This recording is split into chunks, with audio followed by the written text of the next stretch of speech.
दोस्तों, Iran America Israel जंग को लेकर पाकिस्तान में आज बातचीत हो रही है। हॉर्मुज रूट बंद है, तेल के दाम फिर से बढ़ गए हैं। ऐसे में अमेरिका ईरान की शांति वार्तालाप के लिए आखिर पाकिस्तान की राजधानी इस्लामाबाद में कौन कौन आ रहा है। अभी इस्लामाबाद को पूरा रेड जोन में बदल दिया गया है। वहीं इधर युद्ध में सीज फायर के बावजूद भी भारत सरकार ने भारतीय नागरिकों के लिए एडवाइजरी जारी की है। युद्ध विराम की खबरों के बीच भी डर का माहौल है, तो मदद के लिए भारत सरकार ने इमरजेंसी नंबर जारी किया। जो भी ईरान में भारतीय नागरिक रहते हैं उनके लिए ये हेल्पलाइन नंबर और ईमेल आईडी जारी की है इंडियन एम्बेसी की तरफ से। तो मदद के लिए आप इन नंबरों पर संपर्क कर सकते हैं। ये हेल्पलाइन नंबर और गाइडलाइंस भी आप देख सकते हैं। ये एम्बेसी ऑफ इंडिया की तरफ से अभी एक दिन पहले एडवाइजरी जारी की गई, ये देख सकते हैं आप। और इस बीच एक बड़ी खबर आ रही कि ईरान अमेरिका जंग में पॉज बटन के बीच भारत ने क्यों साधा खाड़ी देशों से संपर्क। केंद्र की नरेंद्र मोदी सरकार के 3 धुरंधर भी एक्टिव हुए। पूरी इनसाइड स्टोरी में आपको बताऊंगा। और एक बड़ी खबर तो ये आ रही कि ईरान, इजराइल और अमेरिका युद्ध के बीच समुद्र के रास्ते आने वाली है एक और आफत। अगर अलर्ट नहीं हुए तो तबाही मचना तय है। तो आइए देखते हैं ईरान, अमेरिका और इजराइल जंग से जुड़ी आज दिन भर की 10 बड़ी खबरें हैं। सबसे पहली खबर तो देखिए, आज जो पाकिस्तान के इस्लामाबाद में बैठक चल रही है, इस बीच पाकिस्तान के रक्षा मंत्री ने कहा कि इजराइल कैंसर की तरह है, इस देश को बनाने वाले नरक में जलेंगे। इसने गाजा, ईरान और लेबनान में नरसंहार किया। जब पाकिस्तान के रक्षा मंत्री ख्वाजा आसिफ ने सोशल मीडिया पोस्ट में इजराइल के बारे में ये लिखा और इजराइल पर लेबनान में नरसंहार करने का आरोप भी लगाया, तो उसके बाद अमेरिका ईरान शांति वार्तालाप से पहले ही इजराइल और पाकिस्तान, इन 2 देशों के बीच विवाद बढ़ गया। और पाकिस्तानी रक्षा मंत्री के इस बयान पर इजराइल ने भी नाराजगी जताई। और खबर तो ये भी है कि नाराजगी के बाद पोस्ट भी डिलीट कर दिया। पाकिस्तान के रक्षा मंत्री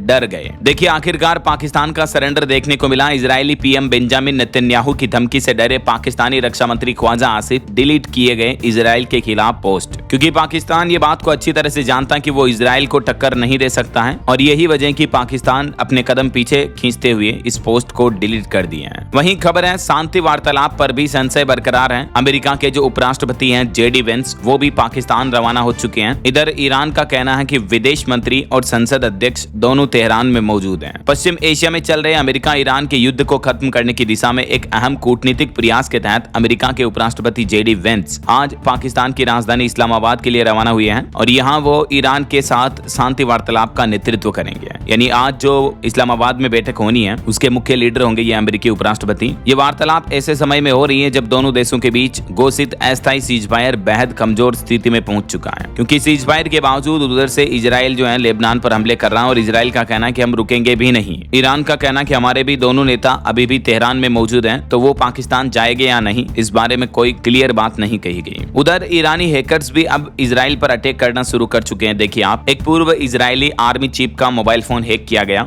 और उनके कई personal photos, videos online internet पर लीक कर दिए। एक ईरानी हैकर्स ने यहाँ तक कि उनकी फैमिली फोटोज और सीक्रेट मीटिंग्स की तस्वीरें भी वायरल कर दी हैं। अभी एक दिन पहले तो कुछ रिपोर्ट्स में भी ये दावा किया जा रहा था कि ईरान का कोई हैकर ग्रुप जो है इजराइल के लीडर्स पर हमला कर सकता है। तो अब खबर है कि ईरान से जुड़े हंदाला हैकर ग्रुप ने यह दावा किया कि उसने इजरायली सेना के पूर्व प्रमुख हर्जी हलेवी के फोन और दूसरे डिवाइसेज हैक किए थे। हैकर ग्रुप का कहना है कि वो कई सालों से चुपचाप उनके सिस्टम में घुसा था। इस दौरान उसने हजारों फोटो वीडियो इकट्ठे किए, जिसमें इजराइल की सीक्रेट मीटिंग, सेना के ठिकाने और कई अहम अंदरूनी जानकारियां भी मिली हैं। देखिए जरा। और इस बीच अगली बड़ी खबर देखिए, पश्चिम एशिया जंग का असर कम करने के लिए दक्षिण कोरिया लाएगा अतिरिक्त बजट। संसद में भी आज वोटिंग होगी। साउथ कोरिया की राष्ट्रीय संसद पश्चिम एशिया युद्ध के आर्थिक प्रभाव से निपटने के लिए आज अतिरिक्त बजट विधेयक पर मतदान करेगी। और हॉर्मुज रूट पर जो ईरान ने टैक्स लेने का ऐलान किया है, उस पर भी अब अमेरिकी राष्ट्रपति डोनाल्ड ट्रंप भड़क गए। ट्रंप ने कहा कि यह वह समझौता नहीं जो हमने किया था, क्योंकि युद्ध विराम के ऐलान पर हॉर्मुज जल डबरू मध्य को खोलने की जो शर्त रखी थी अमेरिका ने, लेकिन अभी एक दिन पहले ट्रंप ने कहा कि हम $1 प्रति बैरल टैक्स वसूलेंगे यहाँ से जो जहाज गुजरेंगे उनसे, राइट। और ना सिर्फ टैक्स लगाया बल्कि ये भी कहा कि हॉर्मुज रूट में हमने माइंस बिछा रखी हैं, यानी समुद्र के अंदर पानी के नीचे विस्फोटक छड़ें लगा रखी हैं, बड़े बड़े विस्फोटक पदार्थ लगा रखे हैं। अगर कोई जहाज उनसे ऊपर होकर गुजरेगा तो वो जहाज ऑटोमेटिक विस्फोट हो जाएगा। तो ईरान ने कहा कि हॉर्मुज में बिछी माइंस से बचने के लिए नया मैप जारी किया है। और ये भी कहा कि हमसे परमिशन लेकर इस नए रूट मैप से ही क्रूड ऑयल वगैरह के शिप जहाज गुजरे हैं, वरना आपका जहाज तबाह हो सकता है, उस पर हमले हो सकते हैं, फिर हमारी कोई गारंटी नहीं है। ईरान ने यह भी क्लियरिफिकेशन जारी किया। तो ईरान की इन शर्तों पर अमेरिकी राष्ट्रपति डोनाल्ड ट्रंप भड़क गए। और इस बीच देखिए पॉलिटिकल एक्सपर्ट्स का क्या कहना है कि आखिर ये युद्ध किसका था। ट्रंप और इजराइल बहुत बड़ी भूल कर चुके हैं। खाड़ी देश अब खुद को ठगा महसूस कर रहे हैं। जी हाँ, एक रिपोर्ट सामने आ रही है कि जो देश या लोग ट्रंप विरोध में उलझकर ईरान युद्ध को अमेरिका की रणनीतिक विफलता बता रहे हैं। वे भूल रहे हैं कि इस युद्ध के नतीजे उनके हितों पर भी असर डालेंगे। लेव त्रोत्स्की का कहना गलत नहीं कि मुमकिन है आपकी युद्ध में दिलचस्पी न हो, लेकिन युद्ध को आप में दिलचस्पी हो सकती है। कहने का मतलब ये है कि जो ट्रंप और इजराइल इन्होंने अपनी व्यक्तिगत दुश्मनी निकालनी चाहिए ईरान से, लेकिन इसका असर पूरे मिडिल ईस्ट पर पड़ा। पूरे पश्चिम एशिया में सप्लाई चेन बाधित हो गई, क्रूड ऑयल प्रभावित हो गया, एलपीजी गैस सिलेंडर का क्राइसिस आ गया। मतलब हमारे भारत में भी आपने देखा होगा, हजारों कल कारखाने फैक्ट्रियां बंद हो गई, लाखों लोग बेरोजगार हो गए। तो भले ही दोस्तों आपको भी ऐसा लगता हो कि यार जंग दुनिया में चल रही है, हमको क्या मतलब, तो आपको युद्ध से कोई मतलब नहीं, लेकिन युद्ध को आपसे मतलब है और उसका असर आपने देखा होगा पिछले कुछ दिनों में। भारत में भी महंगाई बढ़ चुकी है, फ्लाइट टिकट्स, गैस सिलेंडर के दाम, पेट्रोल डीजल भी महंगे हो चुके हैं और भविष्य में और भी बढ़ सकती है महंगाई अगर युद्ध के हालात यही रहे तो। राइट। ईरान का यह भी कहना है कि हमने अमेरिका पर दबाव बनाने के लिए ये बारूदी सुरंगें बिछाई थी समुद्रों में, ताकि होर्मुज रूट के ऊपर नियंत्रण आधिपत्य स्थापित किया जा सके, और ईरान ने वो कर भी दिखाया। भले ही अमेरिका के राष्ट्रपति डोनाल्ड ट्रंप चाहते कि होर्मुज रूट आजाद रहे, या अमेरिका तो उल्टा यह चाहता कि उस पर हमारा कब्जा हो, लेकिन ईरान होर्मुज को इतनी आसानी से अमेरिका को सौंपने वाला है नहीं। उधर पाकिस्तान में पाकिस्तानी पीएम शहबाज शरीफ और पाकिस्तान के सेना प्रमुख को नोबेल पुरस्कार देने की भी मांग की जा रही है। पाकिस्तान के पंजाब प्रांत की विधानसभा में इस तरह का प्रस्ताव पेश किया गया, क्योंकि पाकिस्तानी आवाम को बिल्कुल ऐसा ही लग रहा कि दुनिया भर में शांति करने के लिए, युद्ध को रुकवाने के लिए हमारे ही पाकिस्तान ने भूमिका निभाई, जबकि असल में ऐसा है नहीं। चाइना का इसमें बहुत बड़ा रोल रहा है और ये खुद डोनाल्ड ट्रंप भी एक्सेप्ट कर चुके हैं इस बात को। इस बीच एक चौंकाने वाली रिपोर्ट तो ये सामने आ रही कि ईरान ने जो पाकिस्तान में बातचीत होनी थी अमेरिका के साथ, तो उस बातचीत से ही इनकार कर दिया और कहा कि जब तक लेबनान में सीजफायर लागू नहीं होता तब तक कोई डील नहीं होगी।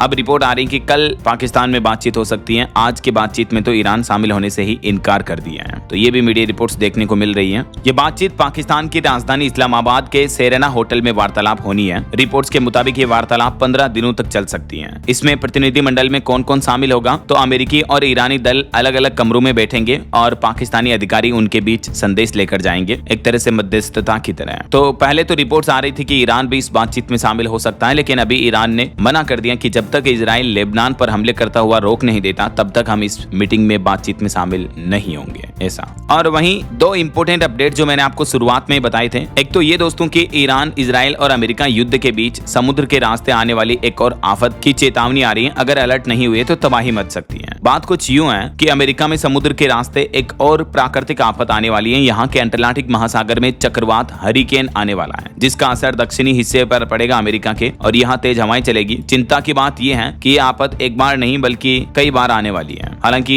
यह चक्रवात सामान्य से थोड़ा कम सक्रिय होने की संभावना बताई है। कोलोराडो स्टेट यूनिवर्सिटी के मौसम वैज्ञानिकों की तरफ से यह चेतावनी दी गई है। दूसरा अपडेट यह है कि ईरान अमेरिका जंग में पौज बटन के बीच भारत ने खाड़ी देशों से भी संपर्क साधा है। जो प्रधानमंत्री नरेंद्र मोदी के 3 धुरंधर हैं वो एक्टिव हो चुके हैं। खाड़ी देशों से अभी भारत संपर्क ज्यादा बना रहा है। भारत के विदेश मंत्री डॉक्टर एस जयशंकर अभी यूएई जा रहे हैं और केंद्रीय पेट्रोलियम मंत्री हरदीप सिंह पुरी अभी कतर के दौरे पर हैं। 2 दिवसीय दौरे पर दोहा पहुंचे, वहां पुरी में उनका भव्य स्वागत भी किया गया, क्योंकि कतर भारत का प्रमुख एलएनजी सप्लायर है। तो अभी जो युद्ध के हालात चल रहे हैं इसमें भारत का कतर के साथ अपने संबंधों को और मजबूत बनाना बहुत जरूरी है, ताकि भारत में भविष्य में एलपीजी संकट वगैरह देखने को ना मिले। राइट। और अमेरिका से भी दूरी नहीं बनाना चाहता है भारत, इसीलिए तो भारत इन युद्ध की स्थितियों में भी न्यूट्रल बना हुआ है। डायरेक्टली प्रत्यक्ष रूप से अमेरिका ने किसी भी देश का साथ नहीं दिया, ना ईरान, ना इजराइल, ना अमेरिका का। यही भारत की डिप्लोमेटिक रणनीति रही है इस बार के युद्ध में। और अभी विदेश सचिव विक्रम मिस्री भी यूएस दौरे पर बेहद एक्टिव हैं और एक अमेरिकी राजदूत सर्जियो गोर भी भारत के रिश्तों पर ये बड़ी बातें कहे हैं। तो कहीं न कहीं हमारा देश भारत जो है अंतर्राष्ट्रीय संबंधों को और बेहतर सुधारने पर लगा हुआ है दुनिया में चल रहे इन संकट के हालातों के बीच। तो ये रही दोस्तों ईरान इजराइल जंग से जुड़ी आज दिन भर की 10 बड़ी खबरें। वैसे आप कौन से राज्य में रहते हैं, आपके राज्य और जिले का नाम मुझे नीचे कमेंट करके बताइएगा जरूर। और बाकी इस वीडियो को लाइक और शेयर करना, DLS न्यूज चैनल को सब्सक्राइब करके बेल आइकन जरूर दबा देना रोजाना ऐसी इंफॉर्मेटिव जानकारियां, महत्वपूर्ण समाचार देखते रहने के लिए। जय हिंद, जय भारत, वंदे मातरम।